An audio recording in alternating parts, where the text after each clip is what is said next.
Bienvenue sur DMG TV, les histoires mystiques. Tu es nouveau sur la page, n'oublie pas de t'abonner, de laisser un commentaire, de liker, de partager. Tu vas envoyer ton histoire, il y a un numéro à l'écran, c'est le plus 237 655 81 90 17. Envoie ton histoire par WhatsApp, par note vocale et on va jouer ici sur YouTube. Bien sûr, pour ceux qui ont remarqué, on a aussi une deuxième chaîne YouTube où on poste les histoires séparées, c'est-à-dire qu'une histoire, c'est pas forcément en compilation. C'est le lien en description là, DMG TV, histoire mystique exclusive. Voilà, donc merci de nous suivre un peu partout, voilà. Ok, je vais vous demander s'il vous plaît de me dire d'où vous écoutez la vidéo en commentaire, d'où vous regardez la vidéo en commentaire, et aussi d'apprécier chaque histoire en commentaire, c'est-à-dire que remercier ceux qui racontent les histoires parce que voilà, ils sont justement là pour nous édifier avec leurs histoires et leur passé. Ok, donc partagez la vidéo, on ne sait jamais qui peut avoir besoin de cette vidéo, de ces conseils, et si vous avez un message à passer à qui raconte une histoire, faites-le en commentaire en précisant les hashtags, c'est-à-dire que H3 pour dire histoire numéro 3, je pense que, histoire numéro 5, histoire numéro 6, et aidez-nous à savoir les titres en commentaire si vous pouvez. Donc, on va commencer avec la première histoire. Bonjour DMG, j'espère que tu vas bien. Quant à moi, je vais très bien. L'histoire dont je vais te raconter, c'est une histoire vécue par mon oncle personnel. Mon oncle aimait tellement de femmes au point qu'il abandonnait ses enfants et ses femmes à la maison. Il était marié de 2 femmes et avait au moins 8 à 10 enfants quand même. C'était donc mon oncle là ne prenait jamais soin de ses enfants. On ne savait pas le pourquoi. À chaque fois quand sa femme lui demande de l'argent pour faire à manger, il raconte que non, j'ai pas l'argent, j'ai pas travaillé, ce que j'ai eu c'est petit, je vais faire les choses avec.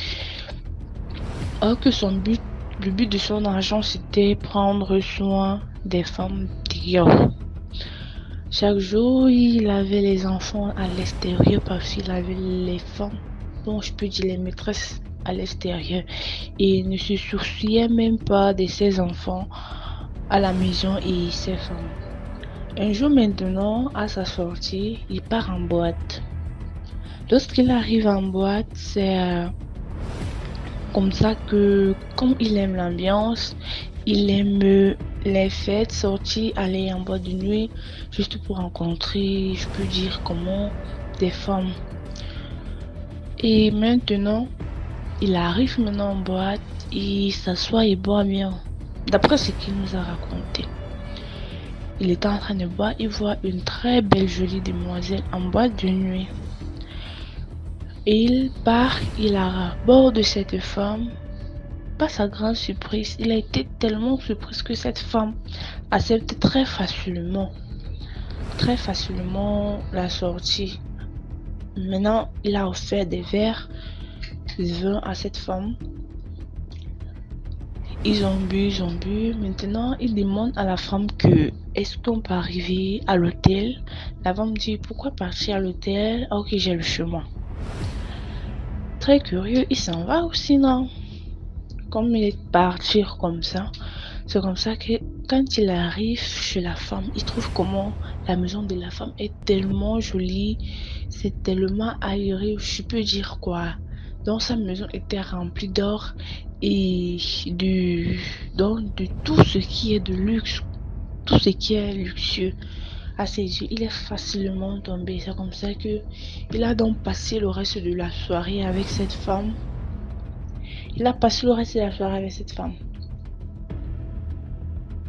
Il s'est endormi, c'est comme ça que le matin, il se retrouve en Bermuda sur la tombe. Étonné, il dit que merde, qu'est-ce que je fais ici? Il a commencé à courir, il est rentré à la maison en Bermuda. Ce jour, on a vu la scène comme s'il était fou. Il est rentré à la maison en Bermuda. C'est comme ça que depuis ce jour, il a décidé de ne plus sortir et sa mentalité a changé, c'est-à-dire qu'il est devenu comme s'il était fou, comme s'il blasphémait un peu, un genre comme ça.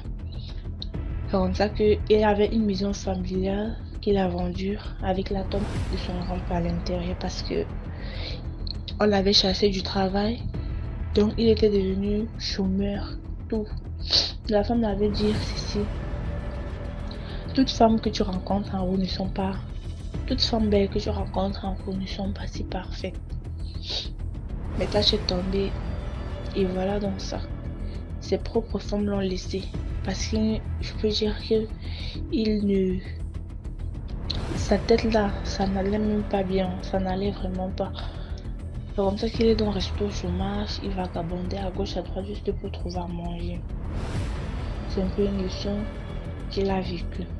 Et moi j'aimerais dire aux hommes, pas seulement aux hommes, mais aussi à nous les femmes, que vagabonder ou alors laisser une famille et chercher d'autres biens, moi je ne trouve pas trop la nécessité. Je trouve pas trop la nécessité de chercher d'autres femmes or que ta femme a la même chose que celle dont tu trouves dehors. C'est que l'homme est un homme. Je peux dire quoi, l'homme est toujours insatisfait. Il ne sera jamais satisfait de ce qu'il a. Mais tout un conseil, c'est que tout ce qui brille dehors, ce n'est pas de l'or, comme un artiste disait. Donc, j'aimerais que nous faisions très attention parce que c'est une histoire que l'on a vécue personnellement. Ce n'est pas qu'on m'a raconté, c'est pas que j'ai suivi ça comme ça, mais c'est ce qu'on a vécu ici. Et je te remercie. Passe une bonne journée. Merci beaucoup pour l'histoire. Maintenant, on va passer à la deuxième histoire. Bonjour DMG TV. Bonjour la communauté DMG TV. Je reviens avec une autre histoire. Celle-ci, c'est ma tante qui me l'a racontée. Qu'il y avait un monsieur. Le monsieur, lui, il pressait la parole de Dieu. Donc souvent, il peut sortir comme ça. Il voyage des villages en village, des villes en ville, quoi, pour presser. Mais, genre, s'il fait nuit, souvent, il peut aller... Bon, il dort là où il gagne, quoi. Souvent, il peut rentrer dans les cimetières. S'il y a un cimetière à côté, il rentre là-bas, il se couche. Et puis, le lendemain, il poursuit son petit chemin. Donc, il est resté dans ça. Un jour, il est allé, comme d'habitude. Maintenant, il faisait nuit. Il est rentré dans un cimetière pour se coucher. Le temps de s'allonger un peu, lui, il entend deux femmes qui causaient. L'autre l'a dit, est-ce que tu sais que la tombe qu'on a creusée là, c'est pour une femme? L'autre l'a dit, ah bon? Que oui, que c'est une femme. Mais, est-ce que tu sais que la femme là n'est pas mariée? L'autre l'a dit, ah bon? Que oui, que d'après que la femme là n'est pas mariée. C'est, bon, les mots qui causent entre eux, quoi. Et puis l'autre l'a dit, ah bon? Que oui, que mais elle-même là, si elle avait un coin où elle pouvait partir, elle allait partir. Parce que ce qui va arriver à la femme là, elle-même, elle a peur. Que mais malheureusement, elle n'a pas un coin pour aller. Donc le monsieur était là, allongé. Il a entendu ce que ceux-là sont en train de... Bon, c'est que ceux qui sont décédés là sont en train de parler. Les revenants, ou bien, je ne sais pas ce qu'on les dit, je m'excuse vraiment parce que mon français n'est pas trop ça, donc du coup, je m'excuse beaucoup. Voilà, donc maintenant, il entendait ce que les morts disaient. Donc, du coup, il n'a rien dit, il est resté dans ça. Ils ont dormi. Lui, il a dormi le lendemain matin. Quand ils ont amené le corps, il est resté là. Jusqu'à les gens là sont venus. Il les a salués. Et puis demander. Que lui, il voulait demander. Que bon, d'après qu'on n'avait pas fini de creuser, quoi. Ils avaient creusé comme ils faisaient nuit suivant, ils ont laissé. Ils voulaient venir maintenant terminer le lendemain matin avant d'amener le corps maintenant. Donc ils sont venus maintenant terminer le corps. Et quand les gars sont venus maintenant pour terminer, il a profité de demander. Que lui il voulait se renseigner, ils ont dit oui. Que lui il voulait demander que la tombe qu'ils sont en train de creuser, c'est pour une dame ou bien c'est pour un homme. Ils ont dit non, que c'est pour une dame. Et il a demandé que je voulais demander si la femme là, est-ce que elle est mariée? Non, les gars là ont dit non, qu'elle vivait en concubinage seulement avec son mari. Elle n'est pas encore mariée. Elle a dit ok. que c'est bien. Elle est restée dans ça jusqu'à... Ils ont amené le corps. Quand ils ont amené le corps maintenant, ils les ont salués. Souvent, quand on part avec le corps, on prie d'abord avant de l'enterrer. Donc, il y avait l'imam en même temps. Donc, il a demandé, il a salué et il a demandé que lui, il voulait demander si on pouvait marier la femme qui est décédée là pour lui donner. Quand il a dit ça, tout le monde était intrigué. Mais il a dit non, que lui demande qu'on marie la femme là pour lui. Bon, comme il est là, il insiste et puis c'est un homme de Dieu. Ils n'ont pas voulu trop, ils ont accepté. Comme c'est quelqu'un qui est déjà décédé, ils ont accepté. Ils ont marié la femme là pour lui. Quand ils ont marié la femme maintenant pour lui, quand ils ont fini maintenant de célébrer tout, ils ont enterré la femme là. Quand ils ont enterré la femme, on lui a demandé. C'est en ce moment il a expliqué l'histoire, ce que lui il a entendu hier soir. Du coup, lui, il s'est marié avec la femme. C'est pour épargner la femme, quoi. Ce qu'il attendait dans le tombe. Donc, la morale de cette histoire, c'est pour dire à ceux qui croient que quand on est décédé, c'est fini là. C'est pas possible. Quand on est décédé là, c'est pas fini.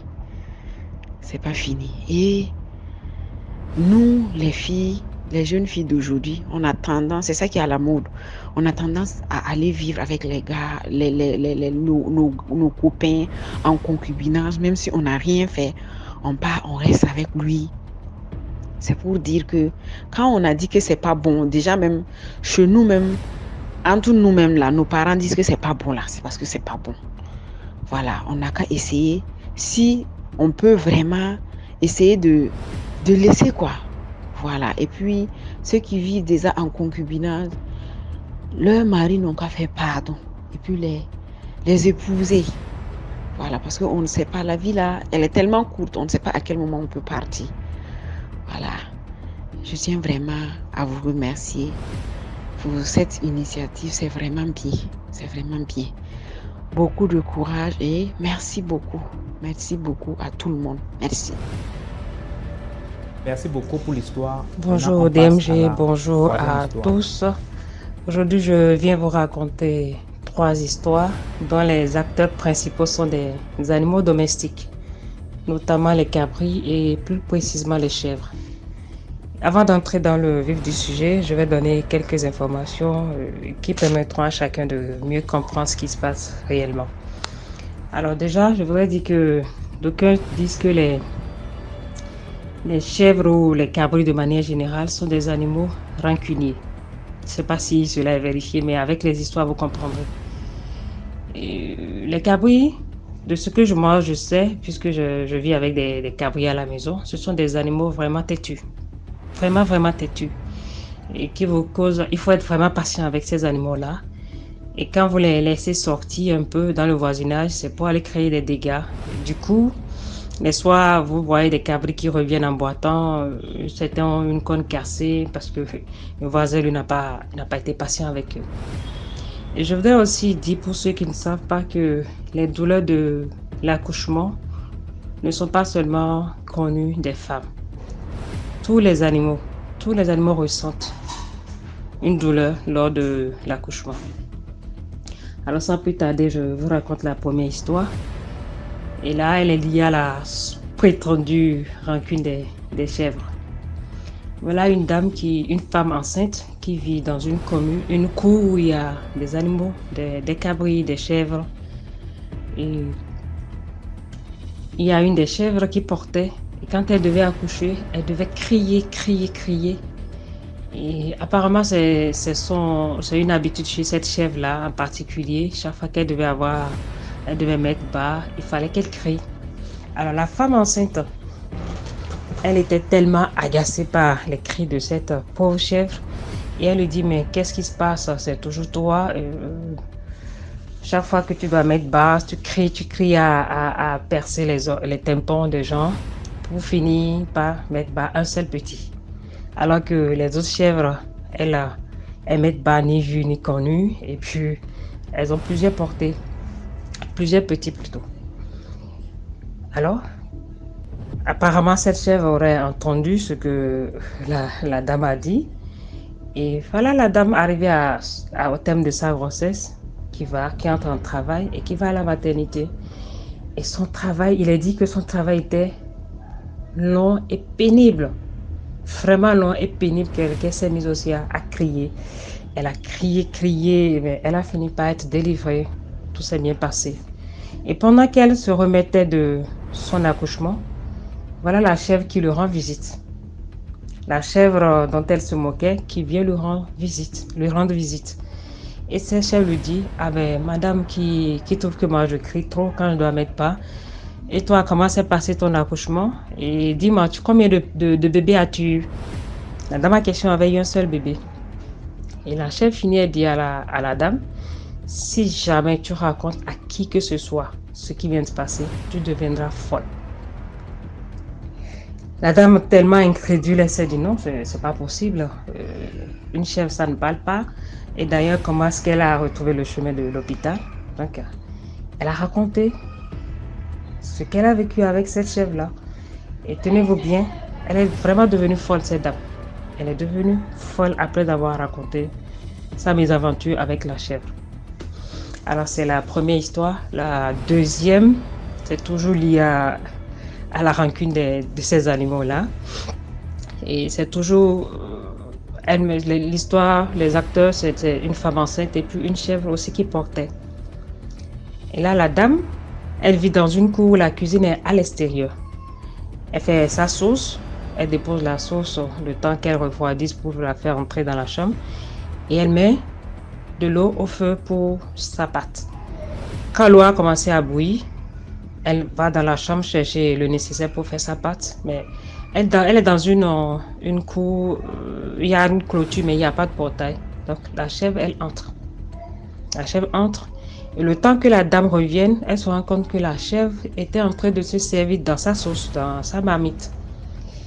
Énervée, qu'est-ce qu'elle fait? Elle prend la marmite d'eau bouillante qu'elle verse sur la chèvre. Alors, une petite parenthèse, les cabris sont des animaux qui n'aiment pas l'eau. Ils n'aiment pas l'eau. Et vous vous rendez compte qu'on lave les moutons, mais les cabris, non. Ils n'aiment pas l'eau. Dès qu'il commence à pleuvoir, de petites gouttelettes, ils courent pour se mettre à l'abri. Donc déjà, le cabri, il n'aime pas l'eau. Et puis, c'est de l'eau bouillante qu'on le verse dessus. La chèvre, elle est partie avec sa douleur et elle a été blessée. C'est vrai, elle a été blessée. Je crois qu'elle a perdu des poils. Il y a une plaie. Puis, elle a eu une diarrhée chronique qui l'a emportée. Bien, puisqu'on dit que les cabris, les chèvres sont rancuniers, la bonne dame qui arrivée au terme de sa grossesse, elle accouche, tout se passe bien, un bébé bien portant, une petite fille. Mais quelque temps, la petite fille s'est mise à faire de la diarrhée, une diarrhée d'origine inconnue. Et aucun traitement n'est arrivé à bout de cette diarrhée-là. Et la fille, le bébé a fini par trépasser. Le bébé est mort. Donc, dans le voisinage, les gens font le lien entre le décès du bébé de la pauvre dame et de la chèvre. Les gens font ce lien-là. Alors, ma troisième et dernière histoire, c'est ma voisine qui élève des cabris. Donc, elle dit qu'un soir, une de ses chèvres est rentrée en boitant. Elle s'est rendue compte que la chèvre avait une fracture à la jambe. Elle a fait appel aux soignants et puis essayé de voir comment traiter la chèvre.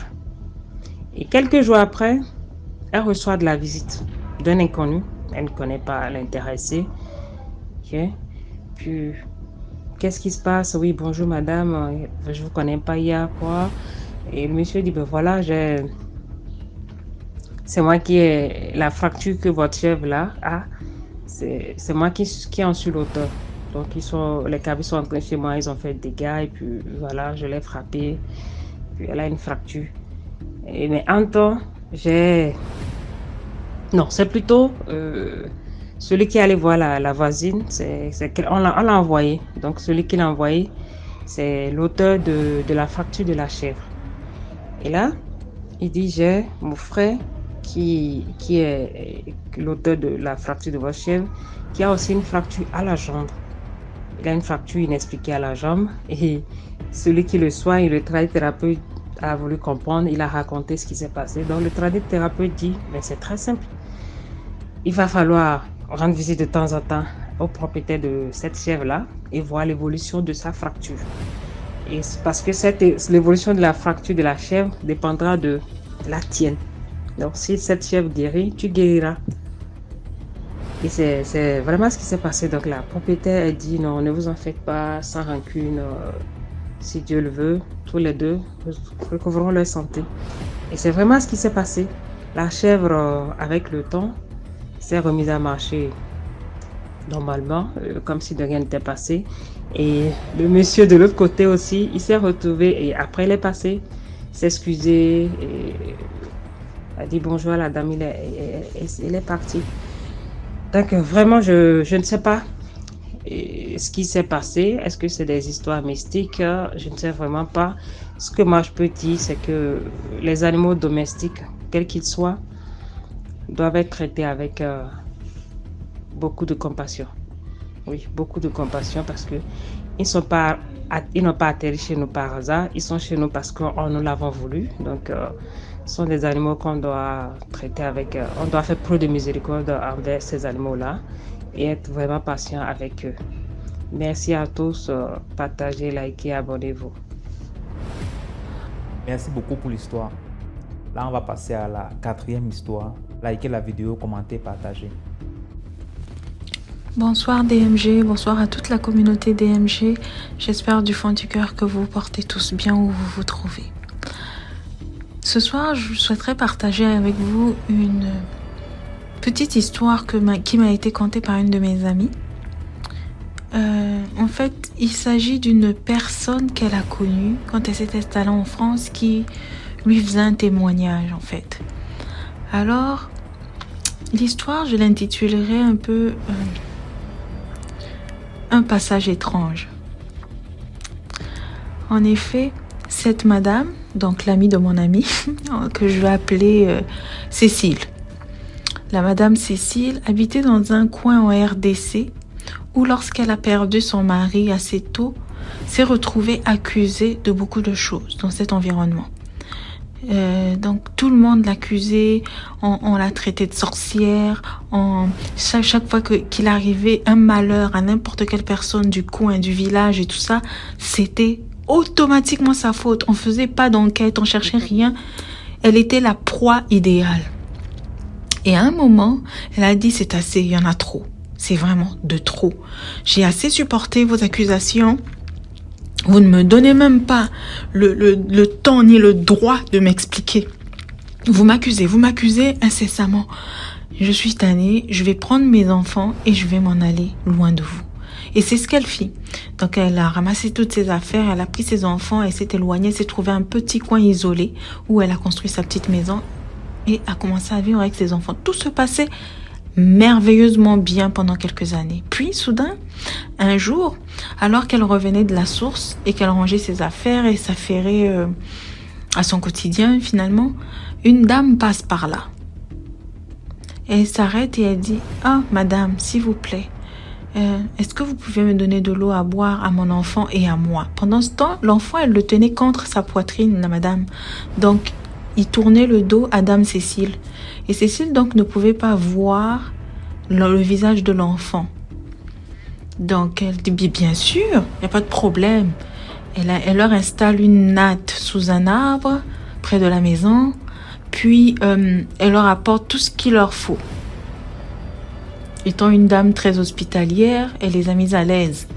Cette dame, la passante s'est installée, elle a pris son bébé, elle a commencé à jouer, à utiliser l'eau, à l'asperger, tout, à faire vraiment comme si tout allait bien, tout était normal, elle a bu, bref. Au loin, dame Cécile n'y a rien vu d'étrange. Elle s'est dit, bon, elle fait ce qu'elle a dit qu'elle allait faire et puis tout va bien. Elle les a pas surveillés, elle est rentrée dans la maison, elle s'est affairée à autre chose. Puis finalement, elle se dit, je vais un peu voir où en sont mes invités. Ça fait un peu longtemps qu'ils sont là. Elle ressort après à peu près plus d'une heure. Elle regarde au niveau de l'arbre et elle ne voit personne si ce n'est le bébé qui est couché sur la natte. Elle se dit, bon, probablement que la maman a dû s'éloigner pour aller uriner ou je sais pas, faire autre chose. Et l'enfant dort. Elle rentre dans la maison. Puis elle ressort à nouveau quelques minutes plus tard. L'enfant est toujours allongé. Bouge pas. Sous le pagne. Et là, elle se dit, ben là, ça commence à être étrange. La maman est partie depuis un moment maintenant. Elle ne peut pas laisser l'enfant tout seul. Elle se rapproche de la natte. Elle soulève le pagne et qu'est-ce qu'elle découvre? Que l'enfant était décédé. Donc, cette madame est arrivée près de chez elle avec un enfant décédé dans les bras et le lui a abandonné.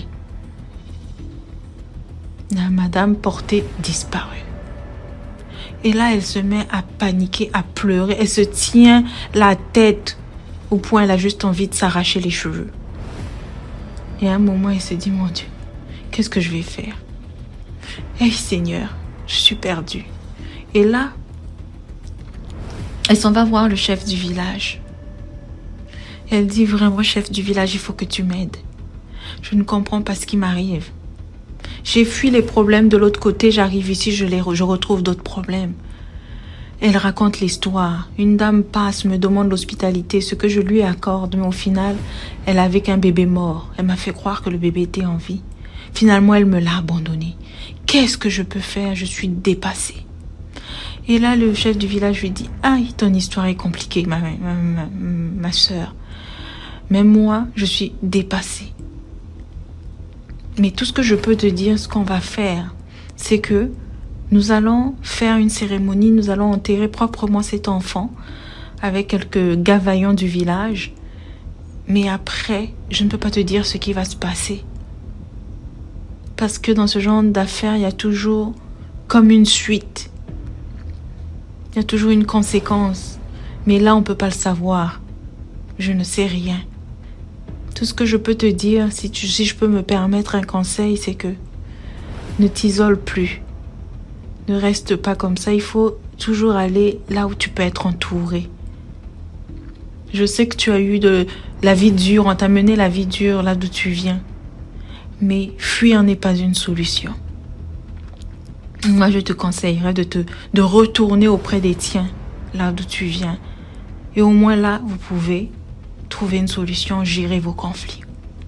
Plutôt que de t'isoler et d'avoir un conflit plus grave, comme tu viens d'avoir.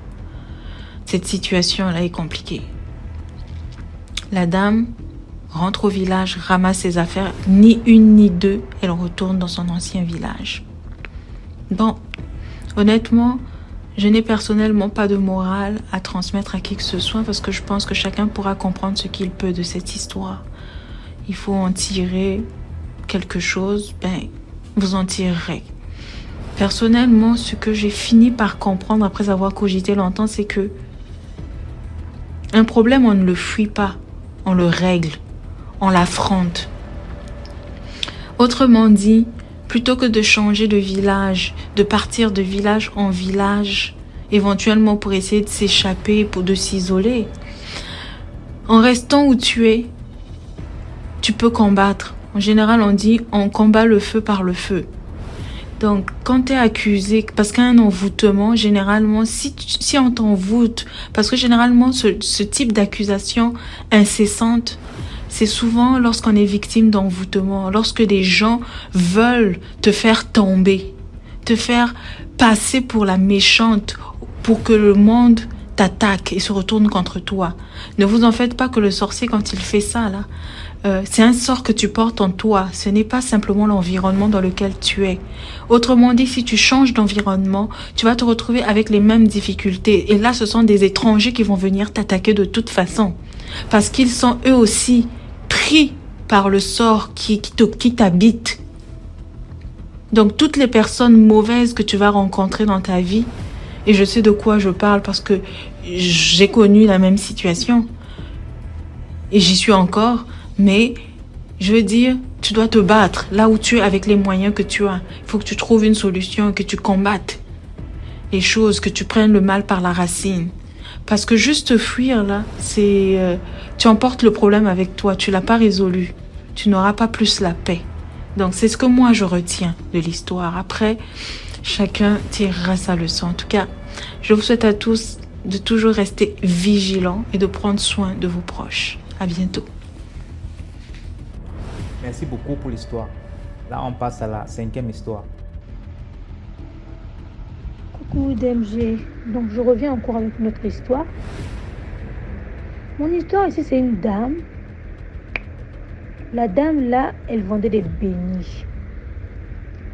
Elle vendait des beignets dans un carrefour, tout et tout. Vraiment, le beignet là, c'est des problèmes. Dans le monde des gens. Les beignets là, c'est des problèmes. Alors que la dame, qu'est-ce qu'elle faisait? Avant d'aller préparer la pâte, quand elle prépare la pâte à 5h, 4h, les gens dorment encore. Elle faisait comment? Elle rentrait avec la pâte dans les cabinets publics, les cabinets genre pas de la maison, les cabinets du dehors, des invités. Mais c'est pas le genre de cabinet propre, ce sont des cabinets genre on a juste mis une tôle, tout et tout. Et donc beaucoup de mouches. Elle faisait comment? Elle rentre avec la pâte, toute la pâte sucrée. Elle ouvre le couvercle, tout et tout. Et le sucre là, le nombre de mouches. Donc quand les mouches venaient nombreux là, elle ne chassait pas. Elle laissait les mouches venir déguster la pâte. Les mouches venaient nombreux. C'est genre attirer ses clients. Donc les mouches là, c'est comme les clients. Donc la main dont les mouches là venaient nombreux là pour venir couvrir la pâte. C'est la manière dont les clients aussi venaient en nombre, en tas. Elle avait une petite fille de 8 ans, 9 ans, 10 ans, une petite fille en fait. Sa propre fille. Elle avait sa propre fille, tout et tout, à la maison. La fille ne voyait pas tout ce que la maman faisait.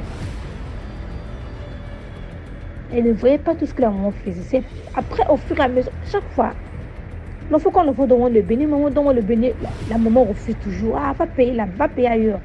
Paye autre chose. La maman ne voulait pas que sa fille puisse manger ces bénis-là. Elle préfère que quelqu'un d'autre vienne acheter, mais pas sa fille. La fille aussi, ok. Quand c'est comme ça, maman l'embrouille, elle donne un petit 1000 francs, un petit 500, qu'elle aille se balader, tout et tout. Le temps que maman puisse vendre ses beignets avec les autres. Elle avait embauché pour vendre, elle, le temps là qu'elle puisse préparer. Je vous dis, DMG, les beignets de la dame là, c'était attendu. C'était le genre de beignet attendu. Le beignet, c'est encore au feu, mais les beignets a déjà la réservation. Le beignet encore au feu, mais le beignet avec la réservation du ticket. On sait dire que le beignet de 500 1000 francs qui est là-bas, là, c'est pour un tel. Le deuxième tour de beignet qu'on va mettre dans l'huile, là, c'est pour un tel.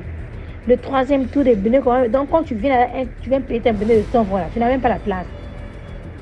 Parce que sur mon temps, les gens disent 1000 francs, 2000, 1500, tu n'as même pas le temps. C'est-à-dire, toi-même, tu vas te gêner, après tu vas t'apparenter parce que tu sais un peu si on va te gérer. Tellement tu seras trop fatigué pour attendre le tour, là, tu vas partir. Donc, c'était un peu ça. Quand tu viens, tu vas payer les beignets en quantité. Les beignets attendus. Les beignets tant attendus. Un jour, quand on dit toujours 9 jours, peut-être 10e jour pour le voleur, 9 jours pour le voleur plutôt, autant pour moi, 10e jour pour le propriétaire. Un jour, la fille a eu besoin de pisser, de faire miction très tôt le matin. Elle rentre. Elle veut entrer à la toilette quand elle voit c'est sa maman avec le pot de farine, de la pâte, mettre là les mouches, couvrir le pot. Elle dit, mais maman, qu'est-ce que tu fais là avec le pot que tu vends les beignets dehors? Et de sur quoi le pot à la farine? C'est quoi ça, c'est cette histoire-là? La maman lui dit, oh non, excuse-moi ma fille, tu es ma fille, non? Tu es ma fille, non, s'il te plaît. Ne dis pas à personne, tout et tout. Reste seulement calme. Ne dis à personne. S'il te plaît, je vais te payer. Je te donnerai dorénavant tout ce que tu voudrais. Mais à condition ne dis à personne. C'est à ce moment-là que la maman là, avait gâté sa fille. C'est à ce moment-là la maman l'avait gâté totalement sa fille. Elle a dit à sa fille ne dis à personne, mais entre-temps, je prendrai soin de toi. Tout ce que tu vas me demander, je te donnerai. La fille, tout est. On m'a dit tout. Tu es ma fille, non? Tout ce que tu me demandes, je te donne. Donc, ne dis à personne. La fille, ok. Mais si tu refuses là, je te réclame. Maman dit, pas pour moi, je ne vais pas refuser. L'argent que je travaille, c'est pas pour toi. C'est pour toi, ma fille, c'est pour te lever. Tout ce que tu demandes, je vais te donner. Elle a complètement gaspillé l'offre. Ok. Les gens, au fur et à mesure, elle le fait maintenant. Donc, quand elle avait connu la vérité, c'est-à-dire elle ne voulait même plus. Elle n'avait même plus encore l'envie de gâter Béni là. Même si elle voit là, le Béni là, donc elle n'avait même plus envie de Béni parce qu'elle a déjà vu le secret de maman. Et maman l'a dit de ne pas dire. Si elle dit là, c'est gâté pour rien. Donc elle ne dit pas. Maman la promet même qu'elle va prendre soin d'elle de A à Z. Tout ce qu'elle demande, elle va la donner. Donc il faut commencer à exagérer. Maman, j'ai besoin de ceci. Maman, prend l'argent, donne, va payer. Maman, moi ceci. Maman, prend l'argent, donne, va payer. Chaque fois, les enfants vont déranger maman. Et déranger maman ou seulement à la table. Elle n'attend pas la maman à la maison pour le déranger. Mais elle dérange la maman seulement à la table, là où il y a beaucoup de gens pour te foutre et tout. Pour que si elle refuse, qu'elle puisse réclamer sa maman. Maman, moi, j'ai besoin de ceci. Maman, c'est elle prend, donne. Une fois, maman s'est fâchée parce que tellement que la pression des gens, tout et tout, sur la table, à la table, elle s'est fâchée. Toi aussi, tu fais que me demander qu'est-ce qui se passe. L'enfant là, comme ça, pleurer là. Elle a chassé une fois, va là. Elle est en bruit là, chaque fois tu veux que me demander. L'enfant a dit, je vais te réclamer. L'enfant a dit, c'est quand je vais comme ça, je vais te réclamer. Les gens aussi commencent. Mais l'enfant là, comment tu peux dire à un moment que maman la blâme, elle dit à un moment, je vais te réclamer. Les clients commencent à blâmer la fille. Tu es quel genre de fille, tu es impoli, tout et tout. Ta maman te blâme, tu reprends, tout et tout. Tu vas à la maison. La fille a dit la vérité. Que j'ai à la maison, pourquoi? Qu'est-ce que tu veux raconter aux gens, tout et tout? Elle dit que je veux vous raconter la vérité. Moi, je vais vous raconter la vérité qui est toujours cachée, en fait. Que maman a toujours cachée. Elle m'a tapé, donc moi, je vais la réclamer. C'est comme ça, elle et moi, on s'est entendus. Donc, quoi que ce soit que je vais demander, il me donne. Le jour qu'elle ne va rien donner là, je la réclame. Comment je ne l'ai pas donné, je réclame. Maman commence à bercer. Non, ne fais pas ça, reste calme. Les clients, comment ça ne fait pas ça? Non, tu veux déjà lui dire. La maman, non, ma fille, tu es ma fille. L'enfant a dit, maman, c'est trop tard. Les clients ont déjà su. On a su que je dois leur dire la vérité. Donc, je dois leur dire la vérité. Non, s'il te plaît, ma fille. Elle a dit, et venez que vous mangez. Vous savez, ça vient d'où? Avant de venir préparer, la maman fait rentrer la farine dans les WC. Quand les mouches viennent nombreux là, pour suivre le sucre là. Donc, ça attire les clients. Le nombre de mouches qui viennent nombreux, le monde se basculant là. C'est la même année aussi vous venez en se basculant. Donc, sachez-vous que vous mangez les beignets qui reviennent du toilette et tout. Les gens commencent à cracher. Et comme ça, vomir. Mon Dieu, pourquoi nous? Jésus, tout et tout. Pourquoi nous? Pourquoi? On l'avait arrêté la maman. Et la fille était restée. Tout et tout. Donc la morale de l'histoire, c'est un peu ça. C'est presque l'histoire là, c'est presque seulement comme les histoires que je suis en train de répondre là-bas. Mais pour moi, c'est autrement. C'est béni. J'ai écouté aussi une histoire là comme ça, mais ça c'est autrement. Pour moi, c'est béni. Ça va, c'était à checker en dirait, mais pour moi là, c'est béni. Les bénis t'ont attendu, les gens. Et les réservations sur l'huile. Les bénis sont encore dans la... Tu fais ton réserve, c'est pour un terre. C'est ça les bénis en question. Donc c'était un peu ça. De faire attention sur les histoires là où il y a beaucoup de fous, il y a beaucoup de monde, il faut te demander. Moi j'aurais préféré même quand ils le font à vos yeux, qui puissent malaxer même la patte là à vos yeux. Il faut que nous nous demandons en fait. La main dont les gens sont levés là, ce bascule là. Qu'est-ce que la maman fait? Comment ça se fait que les gens se basculent comme ça? Il faudrait que nous posons des questions. Non, moi, nous sommes des gourmands, nous mangeons seulement comme ça, nous savons même pas la suite. Alors que ça quittait loin. Ce genre d'histoire-là, ce sont les histoires qui se répètent souvent. C'est pas pour une première fois, ce sont les histoires qui sont souvent entendues, qui se répètent. Donc nous devons être vraiment sages. Nous devons vraiment être sages. Parce que les histoires là, vraiment, c'est compliqué. Là, on va passer à la 6e histoire. Bonsoir la communauté DMG. Bonsoir DMG, toi-même. Merci pour tout ce que tu fais pour nous. Je ne sais pas si c'est toi seul qui as eu l'idée de créer cette initiative, mais que ce soit toi seul ou le nombre de personnes que vous êtes, merci. Merci, tu n'as pas idée de ce que ta chaîne là, en tout cas moi personnellement, ça m'a changé. Ça m'a changé sincèrement. Au fait, je reviens aujourd'hui pour raconter une histoire. Ou bien deux, je sais pas. Bon, je vais pas être très longue. Je vous parle depuis Lomé, Togo. J'étais montée pour raconter deux histoires dans la vidéo 212. L'histoire, c'est quoi? C'est l'histoire d'une cousine, qu'est-ce que je vais dire? Cousine, je sais quoi. C'est la personne est parentée à ma belle-maman, la femme à mon père. C'est là que je connaissais la personne. Et je vais la nommer Tata Aïcha. Tata Aïcha, c'était quelqu'un, elle était, je sais pas, elle avait les longs yeux. Comme vous le dites souvent, elle avait les longs yeux. D'après ce qu'on racontait, on dit que sa maman, après le mariage de sa maman, après le mariage de la maman de la Tata Aïcha, elle a passé 15 ans sans enfant. Pourtant, elle était mariée à un polygame. Elle était la 4e femme du monsieur. Le monsieur cherchait une fille, un enfant-fille. Il n'a pas trouvé. Et il est parti marier la maman de Tata Aïcha. 15 ans sans enfant. Pourtant, la maman, elle était originaire du Bénin, les Peuls du Bénin. Là. Elle est rentrée chez elle, on a fait les trucs, elle est revenue au Togo ici.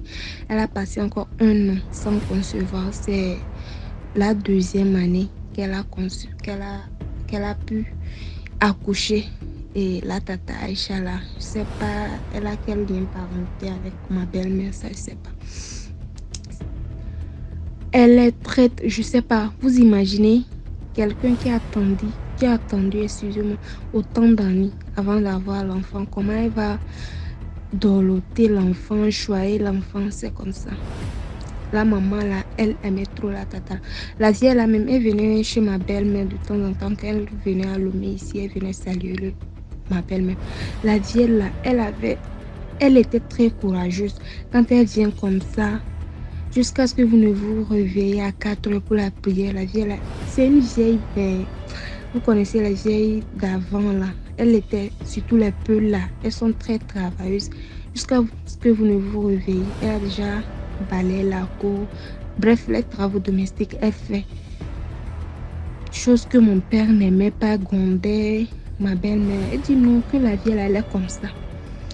Bon, en parenthèse, Tata Aïcha, je ne sais pas ce qu'elle vendait au Nigeria, mais c'est là-bas, elle résidait. Elle venait chaque fin d'année. Une année, elle est revenue, elle était ici, on l'appelle que c'est comme ça. Sa boutique ou bien son restaurant, c'est pas ce qu'elle fait là-bas, ça a pris feu. Imaginez la dépression. Quelqu'un qui a passé tant d'années à construire quelque chose, un coup comme ça, tout ça part en feu. Sa dépression. Moi, elle allait devenir folle même. c'est la maman, elle l'a amenée chez ses oncles là-bas, chez les Pélo Bénin, on l'a traité, tout ça là s'est passé. Elle est revenue. La maman lui disait toujours, vous-même vous savez, et avec l'âge, les vieilles là, elles ont les problèmes de hanches et puis problèmes de genoux. Elle lui dit toujours, non, j'ai mal au niveau des genoux, je n'arrive plus à me déplacer, je n'arrive plus à aller loin, j'ai mal. Elle dit ok. Elle est rentrée, elle dit que son trésor là, ça se trouve au Nigeria, que c'est là-bas que sa richesse est. Après qu'on l'a traité, sa dépression, tout ça là, elle est repartie au Nigeria là-bas. Une semaine après, elle revient. Elle dit que l'autre est venue pour chercher la maman pour aller la soigner, comme elle avait parlé des maux de genoux, des maux de hanches là. Elle amenait sa maman pour aller tuer. Bon, elle arrive. Selon ce que la maman est revenue nous raconter, que le fait de faire l'argent là aussi, c'est pas facile. Que quand elle était arrivée, et c'est chez un vieux Yoruba qu'on l'a amenée. Et quand elle était arrivée là-bas, elle avait, comment l'appelle-t-on, il y avait une affaire en cours. Il y avait quelqu'un aussi qui a amené sa tante ou quoi. On a tué pour faire l'argent, donc ça devait prendre du temps. Du coup, Tata Isha a laissé sa maman là-bas, puis elle est rentrée au Togo ici. Que quand on va finir, l'autre qui a amené sa tante là, on va attaquer notre vieille là. La vieille ne se doutant de rien, elle est là. Quand elle était là arrivée, le monsieur là, le féticheur avait 3 femmes. La première femme avait un bébé de 1 an et la troisième femme avait un nourrisson. La deuxième femme, l'autre, elle n'avait pas un petit enfant. Comme je vous l'avais dit précédemment, très tôt à l'aube, la vieille elle est déjà réveillée. Elle met l'eau chaude sur le feu, elle fait tous les travaux domestiques, elle fait tout, elle lave les enfants. Quand elle était allée au Nigeria là-bas même, la première femme du féticheur, excusez-moi, son enfant qui avait 1 an là, il souffrait d'une maladie là. Chez nous ici on appelle ça CFA, je ne sais pas comment on appelle ça chez vous. Ça fait ballonner, c'est pas le cochocor en tout cas, ça fait ballonner. C'est une maladie infantile. Ça fait ballonner le ventre. L'enfant fait la diarrhée. Il a les maux de tête. Il chauffe tout moment. Au niveau de la bouche, les abcès, tout ça. La vieille est partie chercher les herbes. Elle a soigné le petit. Quand elle était arrivée là-bas aussi, les 3 femmes ne s'entendaient pas. La vieille a fait en sorte que les femmes là s'entendent. Elle a dit qu'elle-même, elle a vécu dans une famille polygame, elle les a donné des conseils jusqu'à chaque temps quand elle travaille. Elle dit que les 3 femmes les 3 femmes regardent la vieille et puis elle secoue la tête. Une fois même, la 3e femme a coulé les larmes. C'est là elle demande, pourquoi tu pleures ma fille? Moi je suis comme ça, chez nous là, nous sommes travailleuses, donc je ne peux pas laisser, je suis venue chez les gens. Je ne sais pas ce qui m'attend, je ne peux pas venir m'asseoir comme ça sans rien faire, je dois donner mon coup de main.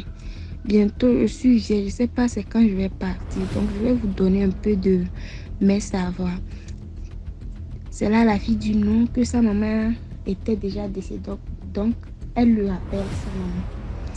3 jours avant qu'on exécute la vieille, les 3 femmes ont décidé, elles ont dit non. La vieille là, elle est venue ici, elle n'a pas fait de mal à aucune d'entre nous. On ne peut pas la laisser comme ça. On n'a qu'à lui dire ce que sa fille l'a amenée ici pour qu'on la fasse. Elles ont décidé d'appeler la vieille dans la chambre quand leur mari était parti en brousse pour chercher les trucs là. Et elles ont dit à la vieille, qu'est-ce que ta fille t'a dit avant qu'elle t'amène ici? Elle dit non, que je souffrais trop, je suis malade. Elle m'a dit que votre mari guérissait. Et puis j'ai vu les marmites et tout ça. Et les dames ont secoué la tête. Elles ont commencé à pleurer. Elles disent non. Votre mari, c'est un féticheur. Tu ne vois pas les voitures et les trucs qui viennent, qui partent. Elle dit oui. Je pensais que ce sont les affaires des gens qu'on a guéris. Les femmes disent non.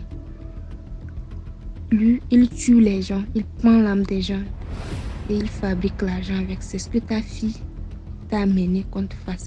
La vieille dit quoi? La vieille a raconté son histoire.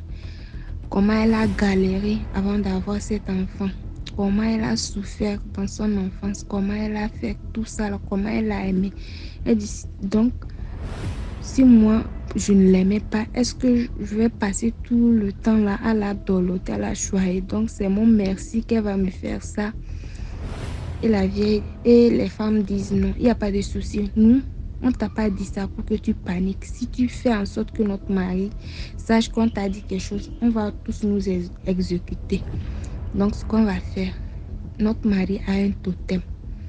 Mais, faut pas faire qu'il sache qu'on t'a dit quelque chose. Elle dit ok. Elle dit ok, comme tu es une vieille, on va te donner un morceau de tissu. Vous voyez les morceaux de tissu rouge là. Et popeline. Ils ont pris ça, ils ont donné à la vieille. Ils ont cousu des coris en forme de cercle dans le tissu rouge là. Et puis ils ont pris ça pour faire sous forme de perles. Enfin, comment les hommes d'avant portaient là. Ils ont fait ça comme caleçon. Ils ont donné à la vieille de porter. Et le jour J, elle n'a qu'à frotter un peu d'ail pour mettre dans son sexe. Quand le mari va l'appeler, ça serait à l'aube. Elle va rentrer. Il va la dire de se déshabiller. Elle va déshabiller. Quand il va voir ça, il va la chasser. Elle va prendre ses habits pour amener au niveau de d'un carrefour. Là, il y a un grand arbre. Elles ont planifié tout. Elles ont appelé un chauffeur, tout. Elles ont cherché l'argent pour donner à la vieille. Le jour où j'y arriva, on appela la vieille entra. Le vieux dit, qu'est-ce que c'est que ça? Il dit, non, chez nous, quand les gens sont vieilles, c'est comme ça. C'est comme ça, on fait, dit, non, ça, il faut enlever ça. La vieille dit, non, c'est pour me faire produire, non, je ne peux pas enlever. Je ne peux pas, parce que ça me sert, j'ai ça fait 5 ans. Le vieux dit, quoi? Pardon, faut te retourner, faut partir. Ça veut dire quoi ça? Tu viens pour anéantir mes forces, faut partir, quitte ici, je ne vais plus te voir dans ma cour, faut partir. Le vieux part, et la vieille part, excusez-moi.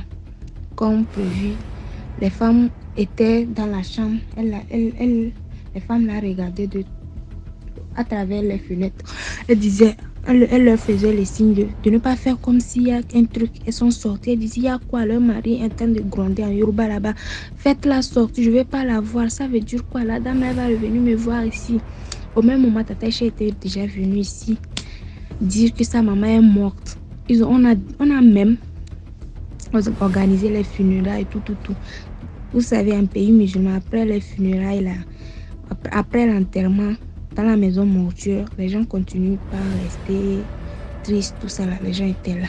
La vieille a pris la route. Elle est arrivée à Cotonou. Elle est partie chez les siens. Elle est restée, elle n'a rien dit.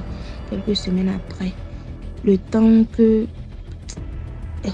parce qu'elle était bouleversée. Elle n'arrivait pas à croire que sa propre fille, la fille en qui elle a galéré, la fille qu'elle a passé toute sa vie à chérir, à aimer, puisse l'amener pour tuer à cause de l'argent. Le temps que tout ça là, ça passe, la vie a pris la voiture. Elle est partie au village. Arrivée, tout le monde fuyait. Quand elle est descendue, tout le monde fuyait. N'est-ce pas, on nous a dit que la vieille, la voiture l'a percutée, on l'a enterrée. Qu'est-ce que c'est que ça? Ou bien, c'est ces siens qui étaient au Bénin qui se ressemblent. La vieille dit non, c'est moi, bel et bien. Elle est rentrée dans la maison. Lorsque Tata Cha a vu sa maman, elle dit non, c'est pas possible. Tu devais être morte. Tu dois être morte. Comment est-ce que tu as fait pour arriver ici? Non, tu devais être morte. Tu étais destinée à m'apporter de l'argent. Ta tête était, tu es déjà vieille, tu ne me sers plus à rien. Je t'avais amené pour qu'on te tue, pour que j'ai de l'argent. Ça veut dire quoi? C'est fini. Elle commence pas à délirer. Elle devient folle en même temps. C'est là la vieille s'assoit. La vieille raconte toute l'histoire. Jusqu'à l'heure où je vous parle. Tata Cha est folle. Elle est au village là-bas. Arrivée, si tu lui demandes, elle dit oui. Et l'autre, elle a amené sa maman pour qu'on fasse l'argent. Et on va fabriquer l'argent. Elle arrive. Celle qu'elle voit là, c'est pas sa maman. La vieille vit jusqu'à l'heure où je vous parle, elle vit encore, elle est bel et bien en bonne santé. Bon, la morale de l'histoire, je ne sais pas ce que je vais donner comme morale, mais chacun n'a qu'à tirer des leçons. Moi, parfois quand je reste comme ça, je pense à la femme là. Je me dis bien c'est fou. Parce que je ne peux pas comprendre quelqu'un, la seule et unique maman là, une maman qu'on n'achète pas. Bref, c'était mon histoire. Merci de m'avoir écouté. Excusez-moi pour les fautes. Merci beaucoup pour l'histoire. Là, on passe à la 7e histoire. Bonsoir DMG TV, bonsoir la famille DMG TV. S'il vous plaît, partagez, likez, abonnez-vous et surtout partagez, parce que ça peut sauver des vies. Bon, c'est une petite histoire. Ça s'est passé quand j'avais 8 ans, 9 ans. 8 ans, 9 ans. Et dans mon quartier, bon, la majorité des familles étaient des familles Djoula. Donc, si je peux bien dire que mon quartier était un quartier rempli de familles Djoula. Donc, c'est comme ça que à chaque fois quand je quittais l'école où je n'avais rien à faire, j'allais dans la cour voisine, c'est-à-dire la cour en face, aller m'amuser. Donc, c'était comme ça à chaque fois. J'avais 3 copines là-bas avec qui je m'amusais beaucoup. Et vous savez, DMG TV, quand on est enfant, il y a des jeux auxquels on joue. Et nous, étant enfants, on avait l'habitude de jouer aux jeux papa et maman. Je suis sûre que non, beaucoup vont se retrouver. On avait l'habitude de jouer à ces jeux-là. Papa et maman. Il y avait différents jeux. DMG TV. Il y avait les jeux de marraine, les jeux de corde, les jeux de lance-pierre, les jeux de papa et maman, les jeux de préparation. Mais nous, on aimait beaucoup jouer aux jeux de papa et maman. Et quand on jouait aux jeux de papa et maman, moi, j'aimais beaucoup jouer à l'enfant. Parce que l'enfant ne fait rien, l'enfant est toujours couché. Et puis, c'est la maman qui faisait un peu tout, qui allait au marché. Bon, quand il dit au marché, aller se promener pour ramasser des choses et puis venir pour s'amuser pour préparer. Donc, c'était comme ça. Mais il arrivait que on jouait seulement qu'à papa et maman. Parce qu'une fois, on était en train de jouer au jeu de préparation et puis il y a une petite qui a brûlé son habit. Parce que dans les jeux de papa et les jeux de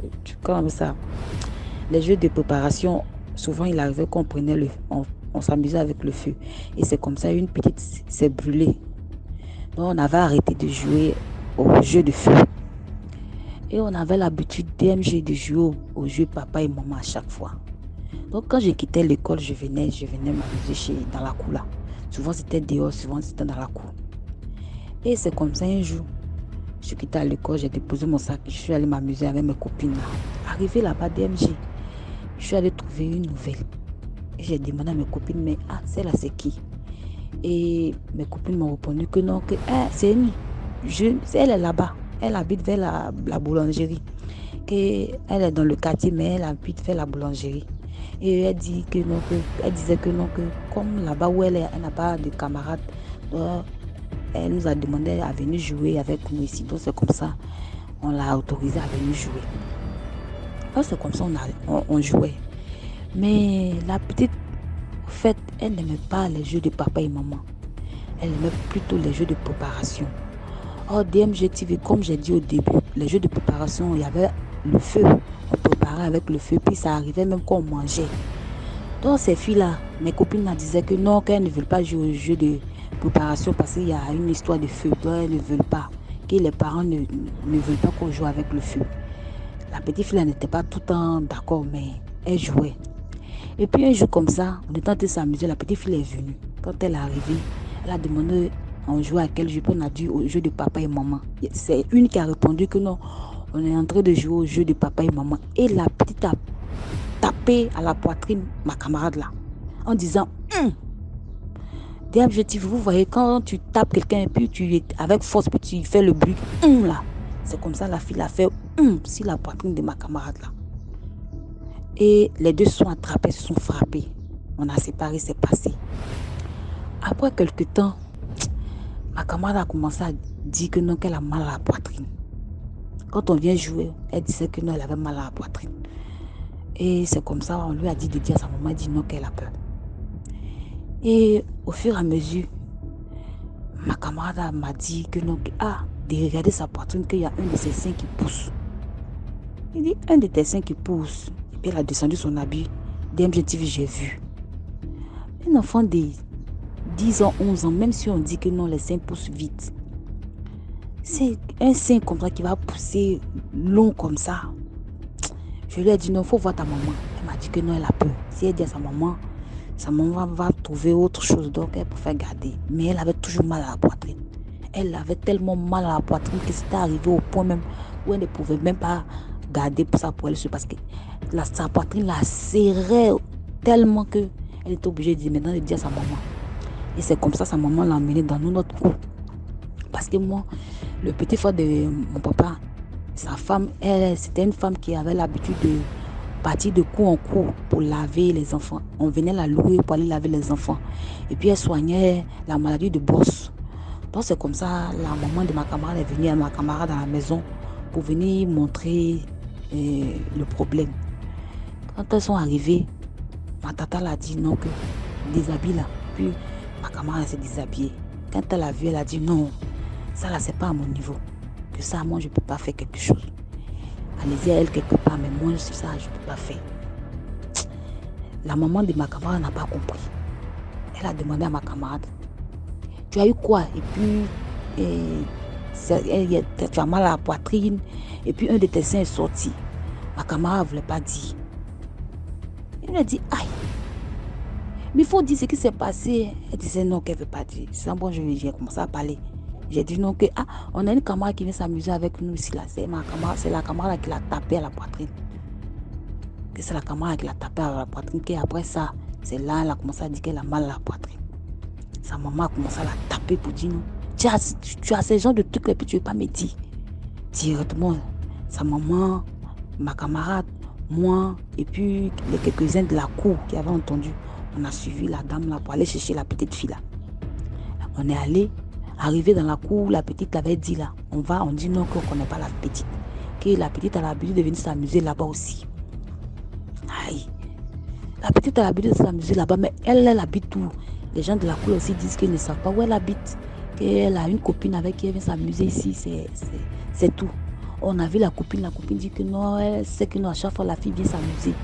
Parce qu'il y avait une école coranique chose à l'entrée de la cour et que c'est comme ça la petite venait à l'école et puis c'est comme ça elle venait pour s'amuser et à chaque fois. On a demandé au monsieur de l'école coranique. Le monsieur de l'école coranique aussi dit que lui, oui, c'est vrai qu'il avait pris pour l'école, mais après la petite a arrêté. Mais lui, c'est pas où la fille habite. La fille est restée comme ça. Mais ma camarade, elle avait toujours mal à la poitrine. Donc c'est comme ça, ses parents sont allés avec elle voir un marabout. Et après quelques temps, elle ne parlait plus de son mal de choses poitrine. Elle ne parlait plus de ça. Dans DMGTV, on a commencé à grandir. Et au fur et à mesure, quand il y avait les jeux, quand il pleuvait comme ça, parce que quand il pleuvait, on sortait sur la pluie pour venir s'amuser, on se mettait souvent nus, souvent on restait en caleçon. Mais ma camarade, elle ne sortait pas nue, elle sortait toujours le pagne autour du cou. À chaque fois, le pagne autour du cou. Et quand je regardais sa poitrine, je voyais qu'un était plus gros que l'autre. Oh non, on commençait à pousser les seins. Mais un était plus gros que l'autre, au fur et à mesure. Et quand on est rentré dans l'âge de 15 ans, 16 ans, vous voyez, chez les musulmans, les filles se marient un peu tôt. Donc c'est comme ça au fur et à mesure. Les deux autres copines, elles ont eu le mariage, elles sont parties. Mais ma camarade est restée à la maison. Et après quelques temps, on a entendu qu'elle a eu un premier prétendant. Mais ça n'avait pas marché. Après, elle a eu un deuxième prétendant. Ça n'avait pas encore marché. Et moi, à chaque fois, c'est à moi, se confiait. Donc, à chaque fois, elle venait me voir pour dire, voici celui-là est venu ici. Il est venu de donner le cola. Après, il n'est plus revenu. L'autre aussi est venu donner le cola. Après, il n'est plus revenu. Et je lui ai demandé de bien m'expliquer. Puis elle m'a dit, tu sais que non, quand on vient donner le cola, vous devez cheminer ensemble. Et il arrivait même souvent, même qu'il y ait souvent des rapports. Et quand ces derniers essayaient de la toucher, et qu'ils voyaient que non, il y avait seulement qu'un seul sein, ces derniers-là désistaient, puis ils s'en allaient. Donc c'est pour cela que ces prétendants la partaient. Et ma camarade elle souffrait. Elle souffrait même dans son cœur. Parce qu'en voyant ses copines aller se marier, elle souffrait. Et c'était arrivé au point même que c'est elle maintenant qui mettait les enfants de ses copines qui étaient mariées au dos. Qui mettait les enfants des femmes de la cour au dos. Donc, tellement que ses parents avaient honte, DMG. Tellement que ses parents avaient honte. Ses parents organisaient un mariage forcé avec un vieux. Parce qu'ils avaient honte de voir leur fille dépouillée là à la maison. Ils ont organisé un mariage forcé. Et la nuit du mariage, ma copine a fui. Quand elle a fui, elle allait rester chez un de ses pointeurs. Elle a fait 2 mois là-bas, même 2 mois pleins. Je ne savais pas comment elle se comportait là-bas, mais elle a fait 2 mois pleins là-bas. Et quand elle est venue, elle était enceinte. Pourquoi elle était quittée chez son ami? C'est que quand elle a dit à son ami qu'elle était enceinte, le gars a commencé à la frapper. La traiter de tous les noms. Et il avait quitté même la maison sans payer. Et sans lui dire qu'il quittait la maison. Et c'était le propriétaire de la maison qui était venu lui dire de dégager de la maison. C'est comme ça, elle était retournée en famille. En tout cas, quand elle était revenue, elle n'était plus elle-même, elle était bizarre avec sa grossesse. Mais DMG, elle a souffert avec sa grossesse. Elle a souffert. Elle a souffert pour accoucher. Mais avec ça, elle a accouché. Quand elle a accouché, là, DMG.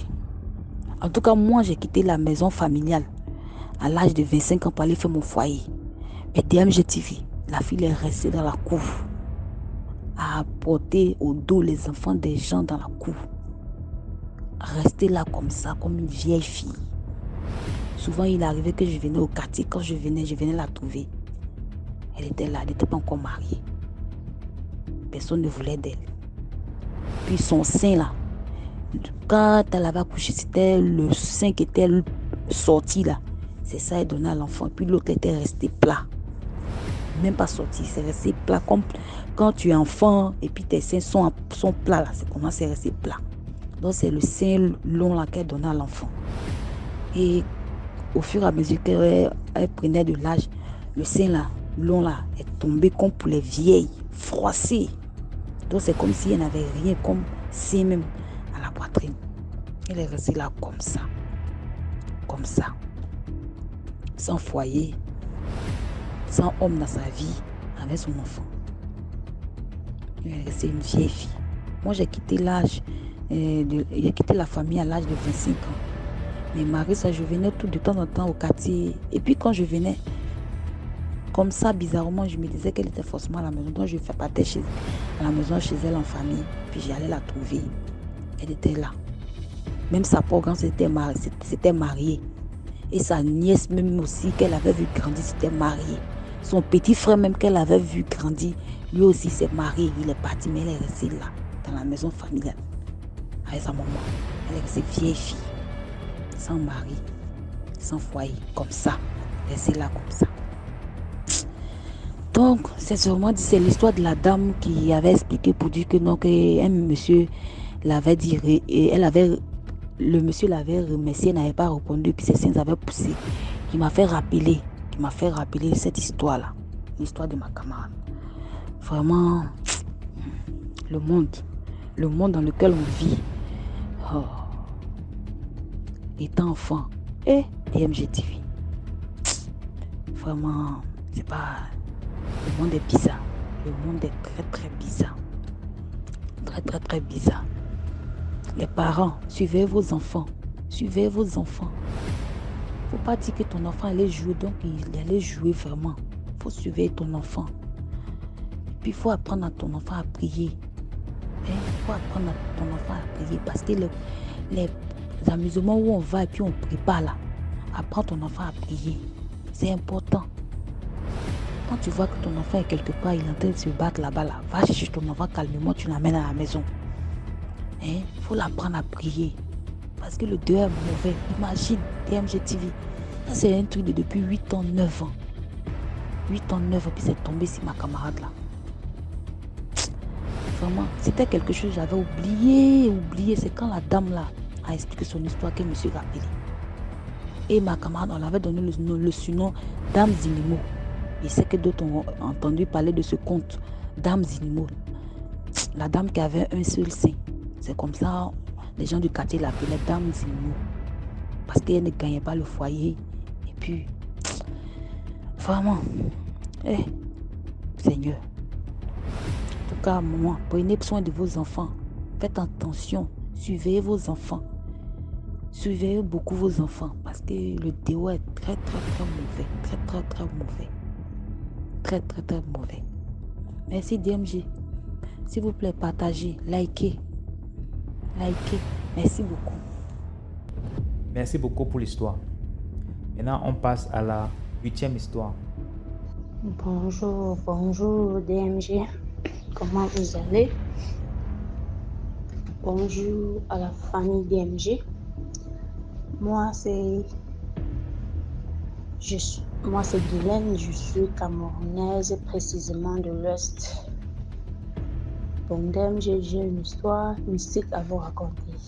Aujourd'hui, j'ai d'abord envoyé une histoire. Personne n'a jamais mis ça sur la toile. Et aujourd'hui, je le fais encore juste pour que vous puissiez comprendre. Si vous pouvez m'écouter, enfin, si on peut mettre mon histoire sur la toile pour que les gens essaient d'écouter. Bon, je suis de l'Ouest. Je suis née dans une famille, une maman. Donc bref, je suis née avec ma grand-mère et je suis née d'une maman et à 10 ans, j'ai perdu ma mère. Bon, mon père, je ne le connais pas autant de choses. Vous connaissez comment ça s'est passé à l'époque. Bon, l'histoire que je veux vous raconter aujourd'hui, ce matin, c'est une histoire mystique dans ma propre famille. Qui vient de ma propre famille. Ma tante, la petite soeur à ma maman, la petite soeur à ma mère. Bon, entre-temps, après la mort de ma mère, parce que ma maman mourant a laissé un enfant de 3 mois. C'est cette tante-là qui a pris soin de ma petite soeur biologique. Entre-temps, ça ne marchait pas. Ma petite soeur est décédée. Bon, bref, ma tante même n'avait pas d'enfant. C'est ça le truc. Elle n'avait pas d'enfant, elle n'avait jamais accouché. Bon, du moment où l'enfant est décédé, et elle, qui est ma tante, a perdu sa soeur et qui se croyait capable de prendre soin de la fille de sa grande soeur, bon, ça lui a mis un traumatisme. Elle a fréquenté entre-temps, les mauvais amis lui ont conseillé. Elle a fait une mauvaise église, une très mauvaise église. Une église où on sacrifie des gens et tout et tout. Cette tante, elle a beaucoup souffert. Elle a souffert par les seuls des gens que toi tu ne vois pas. Nous avons vécu ensemble dans une même maison puisque j'ai grandi chez ma grand-mère. Et quand ça a commencé, puis bien après elle a épousé un homme. L'homme, pour lui, voulait des enfants. L'homme était bien placé et tout. L'homme, pour lui, voulait des enfants. Il voulait faire de sa femme la mère de ses enfants. Donc, du coup, ça ne me donnait pas. Déjà qu'elle était déjà dans cette église et que cette église, je ne sais pas, on avait capturé son esprit pour ne pas qu'elle fasse d'enfants. Entre-temps, elle fréquentait. Un bon jour, on entend seulement qu'elle est devenue folle. On ne comprend pas. La maman qui est ma grand-mère se lève, elle se déplace, elle part la chercher sur Yaoundé. Elle lui récupère. Je ne veux pas trop donner le nom du quartier, mais elle lui récupère et elle revient à l'ouest avec elle. Jusque là. Parfois, elle se prétendait être enceinte, parfois, elle se prétendait dire que l'enfant est sorti et tout. On a supporté ce caïman-là pendant des années. Un bon matin, elle décède. Un bon matin comme ça, elle décède. On ne comprend pas le truc. Elle est malade, les maladies mystiques. Vous voyez un peu le truc. Les maladies mystiques. Donc, elle est malade, elle meurt. Et quand elle meurt, elle laisse sa grand-mère qui est mon arrière-grand-mère, puisque elle, c'est ma tante. Elle laisse sa grand-mère qui est mon arrière-grand-mère. Entre-temps, on est là, on enterre. Comme Cette église l'avait déjà capturé. Cette église, puisqu'elle entrait juste pour avoir des enfants, juste pour que l'église prie pour elle, pour intercéder auprès de Dieu, pour que Dieu lui permette d'avoir d'enfants. Bon, entre-temps, elle s'est trompée de chemin. Elle s'est vraiment trompée de chemin. C'est l'une de ses copines qui l'a menée dans cette faute église-là. Entre-temps, on continue. Il y a un moment, ma grand-mère, ma maman qui est ma grand-mère, bien sûr, l'amène dans un hôpital psychiatrique pour pouvoir se dire qu'elle est totalement folle. Et pourtant, c'est les esprits qui la dérangeaient. Elle parlait seule toute la nuit, elle ne dormait pas, elle causait avec ces gens jusqu'à minuit. Hein. Elle nous dérangeait tellement. Jusqu'à minuit, quand elle était vivante. Jusqu'à minuit, elle cause, elle parle, dehors, en pleine nuit. Elle casse les pieds avec la machette, tout ça, la hache, tout était tout plié à la maison. On n'en pouvait plus, on supportait juste. C'est parce que, on va faire comment, elle est encore là. Mais le jour qu'elle est décédée, comme je vous disais autant, le lendemain, ces gens, on ne sait pas trop, puisque c'est ce qui s'est passé hier, comme je suis en train de vous dire. Pendant des années, sa petite soeur directe est tombée malade. Tout ce qu'elle fait ne marche pas. Son grand frère, qu'elle est sûre, tout ce qu'il fait, ça ne marche pas. Il tombe malade. Toute la famille a en difficulté, autant de choses. Jusqu'un jour, on a trouvé un papa. Il est venu où on l'a enterré et retiré une clé. Je ne sais pas dire, je ne sais pas si le genre de clés là insiste. Franchement, je ne sais pas si le genre de clés là insiste. Les longues clés avec pointure, un petit cadenas, 12. J'ai dit 12. Je vous jure, DMG, je vous jure, 12 clés. 12 clés. Ah! J'ai réfléchi, est-ce que ma maman a couché juste 12? Elle n'a pas couché 12. Elle a couché, c'était trop, c'était 9. Mais comment est-ce qu'on comprend que même les enfants de la soeur de sa mère, elle a impliqué autant de choses. Où c'est monsieur qui retire ça? Dit que non, elle a cité toute sa famille, mais elle a refusé de sacrifier. C'est pour cela qu'on l'a pris pour nous contrôler son cerveau. Vous voyez un peu? Pour vous dire la leçon à retenir des églises qu'il y a dehors. Parce que ça s'affiche même sur les WhatsApp, Facebook et TikTok. Et ces gens-là ne cachent plus. Des églises là, les églises réveillées là. Mes soeurs, pardon, fais très attention. Parce que si tu restes chez toi, tu mets tes genoux au sol. Tu pries. Dieu va t'écouter. Dieu va entendre tout ce que tu dis. Il n'y a rien qui dépasse l'Éternel. Il n'y a rien qui dépasse le Tout-Puissant. Je vous assure, mes soeurs, faites très attention des églises que vous fréquentez. Quand tu arrives dans une église et que tu es pur, tu es saint, très facilement on va te ramasser. Et du moment où c'est toi qui poses les pieds là-bas, quand tu poses les pieds là-bas, c'est fini pour toi. C'est mieux encore que ça vienne te trouver chez toi. Tu sais comment combattre parce que tu es innocent. Elle-même, elle a cherché avec ses propres pieds. Elle ne pouvait plus s'en sortir. Puisque si elle était restée chez elle, c'était venue la trouver. Tout cela ne devait pas arriver, vraiment. Faisons très attention. Il y a les bonbons pasteurs. Là, ils disent les bonbons pasteurs de haut. Les bonbons pasteurs. Tu crois que quelqu'un avait Dieu, mais c'est de la pure sorcellerie. Les sacrifices humains. Les chairs humaines qu'on sacrifie. Si elle est morte, c'est juste parce qu'elle a refusé catégoriquement de sacrifier quelqu'un de sa famille. Vous comprenez un peu le truc? C'est ce que ce monsieur nous a dit. Il dit 12 clés. Les choses, j'ai vu. Les choses que nous, on voit à la télé, j'ai vu ça de mes propres yeux DMG. J'ai vu ça de mes propres yeux, je vous assure. Et la nuit du jour où ce monsieur a fait ses sacrifices, mon Dieu, je n'ai pas dormi. Je suis un enfant très, très spécial. J'ai un truc vraiment... Je ne sais pas, c'est Dieu qui me l'a transmis. Puisqu'ils sont venus, ils ont cherché les trucs, les sœurs, comme ils ont l'habitude de la fréquenter. Ils n'ont pas trouvé. Ils n'ont pas trouvé son esprit. Ce qu'il fallait, c'est de s'encharner à celui qui a l'esprit plus fier. Mais ils se sont trompés de chemin.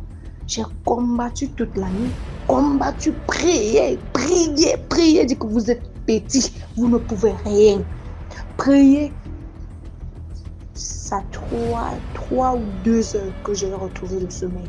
De 20 heures jusqu'à, je vous il y a les choses dehors. Et quand je finis ma prière, ces gens-là, quand ils sont en train de sortir, je sens comment ils sont en train de dégager. Je sens comment ils sont en train de partir. Je sens comment, mon Dieu, l'onction de Dieu. Franchement, Dieu dit, quand tu es au milieu des démons et quand tu crois en Dieu, franchement, quand tu as la grâce de Dieu en toi, quand tu as la puissance, quand Dieu t'envoie combattre des mauvaises personnes, et quand tu as la victoire, tu ressens comment ces mauvais gens s'en vont. Tu ressens, je vous assure, DMJ. Surtout quand tu as la foi. Wow. J'ai vécu des situations. Le matin arrive, j'essaie d'expliquer à ma gamme, est-ce que tu sais ce qui s'est passé dans la nuit? Elle dit non. Je dis bon, voilà. Puis ils sont venus, ils ont cherché, les soeurs s'en allaient pas et bon, bref, il fallait s'encharner sur quelqu'un. La seule personne qui devait s'encharner, c'était moi. C'est à minuit, je me lève, je ne dors pas. Je suis couchée, je dors, le sommeil ne vient pas, rien. C'est à minuit, j'ai fléchi mes yeux au sol. J'ai dit, toi, Satan, tu n'es rien. C'est comme ça de prier. C'est comme les prières sur prière, chant sur chant. Wow, Dieu est formidable. Dieu est vraiment formidable. Le combat que j'ai mené cette nuit, il n'y a que Dieu. Franchement, c'est tout ce que j'avais à vous dire, DMJ. À très bientôt. Voilà, on arrive à la fin de cette vidéo. J'espère que vous avez aimé. Merci de laisser vos commentaires, partager, liker, abonnez-vous et activez la cloche de notification. Ceux qui n'ont pas encore activé la cloche là, c'est pour ça que vous ne recevez pas la notification quand on fait des vidéos. Si vous activez la cloche, même si on poste la vidéo en minuit, vous allez recevoir une notification sur YouTube. Donc, activez la cloche de notification pour ne pas manquer les prochains épisodes. C'est juste à côté. Ou bien, tu cliques sur le bouton abonner là et tu vas voir une petite cloche là. Tu cliques dessus aussi. Ok. Donc, rendez-vous demain à 12h00 pour une nouvelle vidéo. Ciao, ciao.